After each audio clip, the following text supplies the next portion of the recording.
Hello friends, ITI technical support में आप सभी का स्वागत है। आईटीआई एक्ट अप्रेंटिस के लिए एक वैकेंसी आई है, जैसे कि Chhattisgarh state power generation company limited, ये हमारा कंपनी है और छत्तीसगढ़ में ये वैकेंसी आई हुई है। तो इस फॉर्म को भी ऑनलाइन ऑफलाइन दोनों के तरीके से आप भर सकते हैं। विज्ञापन यहाँ पर आप देख सकते हैं कि ये विज्ञापन यहाँ पर दिया हुआ है। तो ये आप शर्त पढ़ सकते हैं, ठीक है। तो हम ट्रेड की बात करते हैं, किस किस ट्रेड में ये वैकेंसी निकली हुई है। तो हम ट्रेड की बात करते हैं, तो यहाँ पर आप देख सकते हैं कि इलेक्ट्रीशियंस का 35 पोस्ट है। इसके बाद फीटर का 30 निकला हुआ है और बिल्डिंग मेंटेनेंस टेस्ट यहाँ पर 5 निकला हुआ है। मशीनिस्ट का 4 निकला हुआ है। इसके बाद हम बात करते हैं वेल्डर का 20 निकला हुआ है, वायरमैन का 6 निकला हुआ है। तो हम टोटल पोस्ट की बात करते हैं तो हमारा 105 पोस्ट निकला हुआ है। तो इसे अप्लाई आप कर सकते हैं। अगर हम बात करते हैं, ये केवल एनसीवीटी विद्यार्थी भर सकते हैं। अगर एनसीवीटी से आप सर्टिफिकेट प्राप्त किए हैं, एनसीवीटी से किए हैं, तो ही आप इसे अप्लाई कर सकते हैं। अब हम बात करते हैं यहाँ पर आप देख सकते हैं कि इसके नियम और शर्तें हैं। जो छत्तीसगढ़ के जो गवर्नमेंट है उसी के हिसाब से ये चयन किया जाएगा। तो पहला जो पॉइंट हमारा दिया हुआ है, आरक्षण जो भी वहाँ का आरक्षण होगा, उम्मीदवारों का चयन छत्तीसगढ़ शासन के अनुसार आरक्षण नियमों का पालन करते हुए किया जाएगा। तो यहाँ पर आप देख सकते हैं कि वहाँ के जो नियम हैं उसी के आधार पर ये किया जाएगा। तो हम सेकेंड के पॉइंट की बात करते हैं, चयन प्रक्रिया सेकेंड वाला। यहाँ पर आप देख सकते हैं कि पात्र उम्मीदवारों का चयन एनसीवीटी परीक्षा में प्राप्त अंकों यानी और सहकारी परीक्षा में प्राप्त अंकों और साक्षात्कार में प्राप्त अंकों के आधार पर किया जाएगा, ठीक है। इसके बाद जो तीसरा पॉइंट हमारा, उम्मीदवारों का प्रशिक्षण मात्र 1 वर्ष की अवधि के लिए होगी। प्रशिक्षण पूर्ण होने के पश्चात उम्मीदवार Chhattisgarh state power generation company limited में अस्थायी और अस्थायी किसी, यहाँ पर आप देख सकते हैं कि अस्थायी और स्थायी किसी प्रकार के रोजगार हेतु हकदार नहीं होगा। यानी 1 साल के बाद आपको अप्रेंटिस का सर्टिफिकेट दे दिया जाएगा और उस कंपनी से आपको निकाल दिया जाएगा। यानी आप उस कंपनी से निकल जाएंगे और आप ये क्लेम नहीं कर सकते हैं कि हम इस कंपनी में काम किए हैं तो हमको परमानेंट रखा जाए।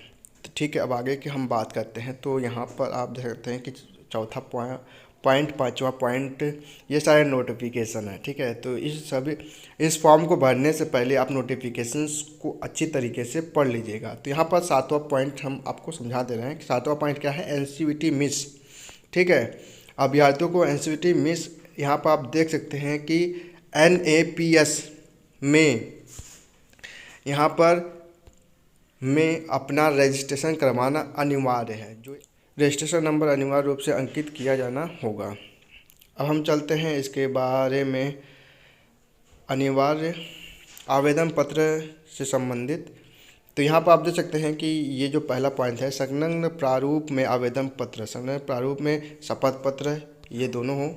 फिर इसके बाद 10वीं 12वीं की अंक सूची की छाया प्रति, यानी इसका फ़ोटोकॉपी आपको देना ज़रूरी है। इसके बाद 5वां है वही अर्हकारी परीक्षा आईटीआई अंक सूची की छाया प्रति, ठीक है, एनसीवीटी वाला।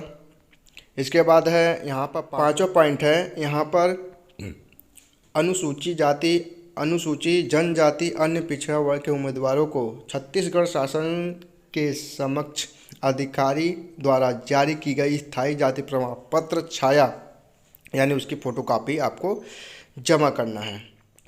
अब हम बात करते हैं छत्तीसगढ़ राज्य, ये वाला पॉइंट, छत्तीसगढ़ राज्य का स्थायी निवास प्रमाण पत्र का छायाप्रति। अगर वहाँ के स्थायी निवास प्रमाण पत्र है छत्तीसगढ़ का के, तो वहाँ का आपको निवास प्रमाण पत्र जमा करना पड़ेगा। इसके बाद है हमारा 7वां पॉइंट है, आधार कार्ड आपको देना। 8वां पॉइंट है यहाँ पर एनएपीएस, ठीक है, एनएपीएस नेशनल अप्रेंटिसशिप प्रमोशंस स्कीम या स्कीम का रजिस्ट्रेशन नंबर, यानी इसका आपको रजिस्ट्रेशन नंबर यहाँ पर पहले आपको रजिस्ट्रेशन करवाना पड़ेगा।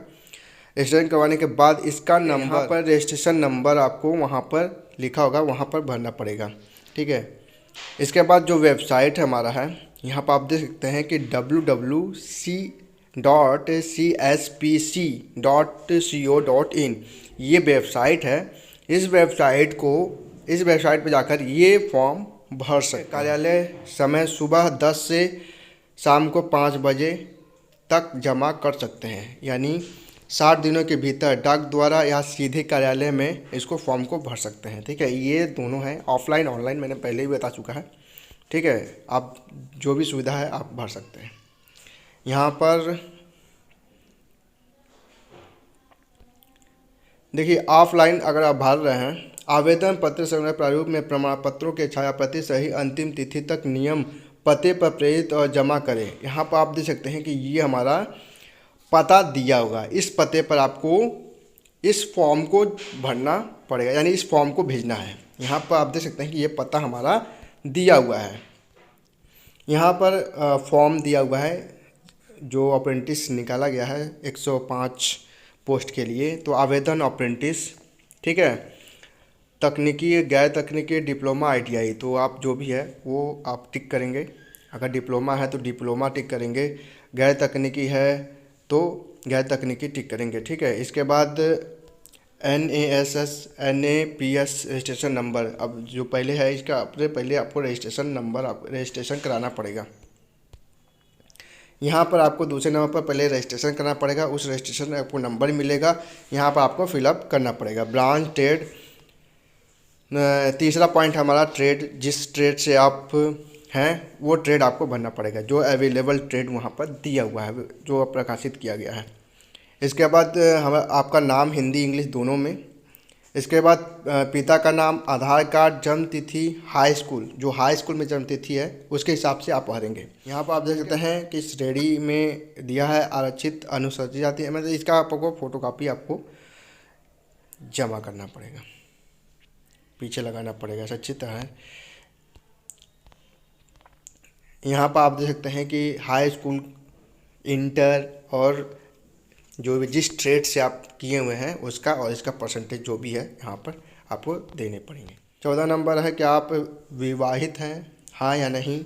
इसके बाद फ़ोन नंबर, ईमेल आपको सही भरने हैं, इसी से आपको पता चलेगा कि आप मेरिट लिस्ट में आए हैं कि नहीं आए हैं। इसके बाद यहाँ पर संलग्नों की सूची, यानी जो अब अटैच किए हैं फॉर्म के साथ उसका आपको सूची भरना है। ठीक है। आवेदन का पूर्ण हस्ताक्षर, यहाँ पर आपको अपना हस्ताक्षर यानी सिग्नेचर करना है, आप जो भी सिग्नेचर करते हैं। इसके बाद यहाँ पर नीचे आप देख सकते हैं कि घोषणा पत्र है, जो भी फॉर्म भर रहा है अपना नाम लिखेगा। इसके बाद आपको दिनांक, स्थान, कहाँ से आप भेज रहे हैं, स्थान आप कहाँ है से भेज रहे हैं वो स्थान, इसके आवेदन का पूर्ण हस्ताक्षर, नाम। ठीक है। ये रहा हमारा छत्तीसगढ़ है जो ये आप जल्दी से जल्दी भरकर भेज सकते हैं ऑफलाइन। तो इसको प्रिंट आउट भी निकलवा सकते हैं या अपने किसी कैफ़े में जाकर इसको ऑनलाइन फॉर्म भरवा सकते हैं। इस फॉर्म के लिए कोई भी फीस नहीं है। ठीक है। ये फॉर्म अब इजीली भर सकते हैं और इसको जो पते मैंने बताया था यहाँ पर आप देख सकते हैं कि ये जो पता है ये पता आपको इसी पते पर आपको भेजना है। अगर ये वीडियो अच्छी लगी हो तो लाइक जरूर कीजिएगा, अपने दोस्तों में शेयर करिए, क्योंकि ये छत्तीसगढ़, अगर आप छत्तीसगढ़ के हैं तो इस फॉर्म को जरूर भरिएगा।